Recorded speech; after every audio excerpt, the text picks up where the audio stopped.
What's up, YouTube? What up, Jet Nation? Sean back here on the Jet Show. Happy to be back with you guys. Before we get into the content, listen, if you guys haven't done so already, hit that subscribe button. It really gonna help me grow the channel. Hit that notification bell so you can get notified when my next video drops.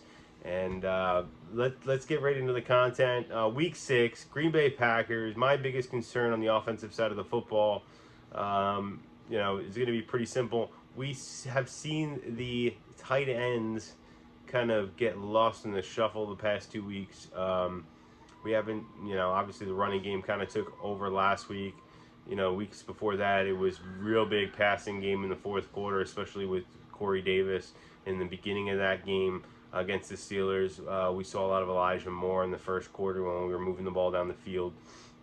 But the tight ends have really been limited. We've made a lot of investment into this position, both in terms of free agency as well as draft capital with the Jeremy Ruckert selection, and both the CJ Uzama and Tyler Conklin moves in free agency. So I want to see these tight ends play a bigger factor, and I think it's going to be really important in order to win this game. The Green Bay Packers defense has been struggling. But they do have some good players in the secondary that might be able to cause some disruption in the passing game when it comes to the guys outside, the wide receivers.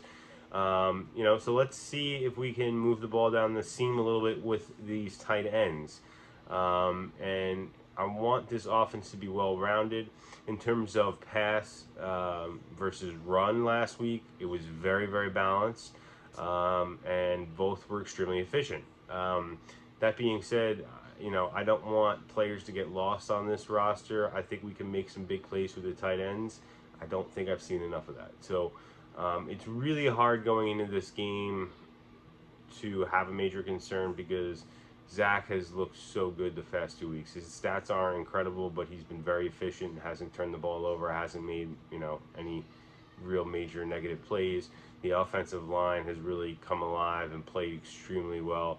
Obviously, the running game just destroyed the Dolphins last week, and we have weapons at wide receiver, so we can really make some big plays down the field. The first 3 weeks of the season, we were, I think, 4th in the league in passing. So it's very balanced. It was very difficult to pick something specific to be concerned about going into this game. But the Packers do have good safeties too, so that could limit the production from the tight end position. And I really think long term, it's going to be vital for the tight ends to get going in order to make a strong playoff push and playoff run. And in this particular game, in this particular matchup, Green Bay, if they find a way to limit what the wide receivers and running backs can do, we're really going to need to make some big plays in the passing game and open things up. And the tight ends are going to be the only way to do that. So let me know what you guys think in the comments. Always love having you here. And I'll see you on the next one. Peace.